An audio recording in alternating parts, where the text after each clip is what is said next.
It's been moving. At least that's my interpretation. I don't see too many backs and forths. I see a largely unidirectional. Yeah, and by the way, how many punks are running big institutions? Ultimately, right? Yeah. I mean, it's a good point. I don't discount it.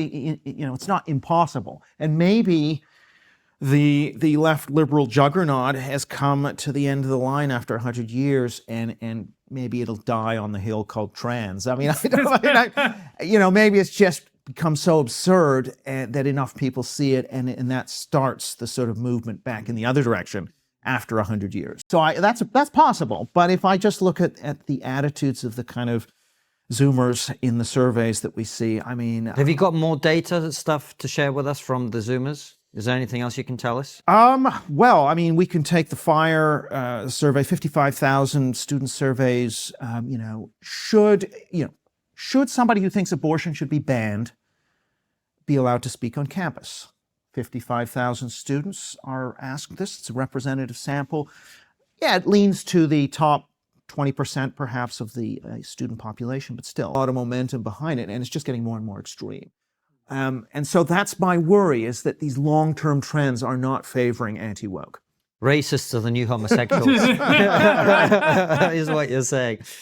Really interesting, Eric. I suppose the one question that many people will have listening, and I'm sure you have data on this as well, is aren't young people always a bit stupid and a bit extremist and a bit utopian and a bit blah, blah, blah? And then, as you said, they go get a job, they get married, they have kids, and then they sort of become normal again.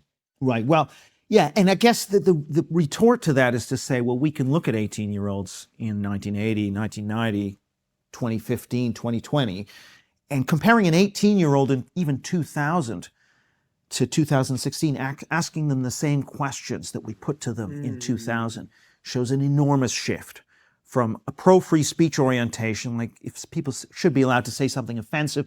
There's a study at Smith College, for example, they asked exactly the same question in 2016 as in 2000. Completely different answers. So that's an 18-year-old. So I guess my view is that young people were very different in the past than young people today when it comes to offensive speech. That today the priority is more not hurting feelings rather than being allowed to say what you want. That balance has shifted.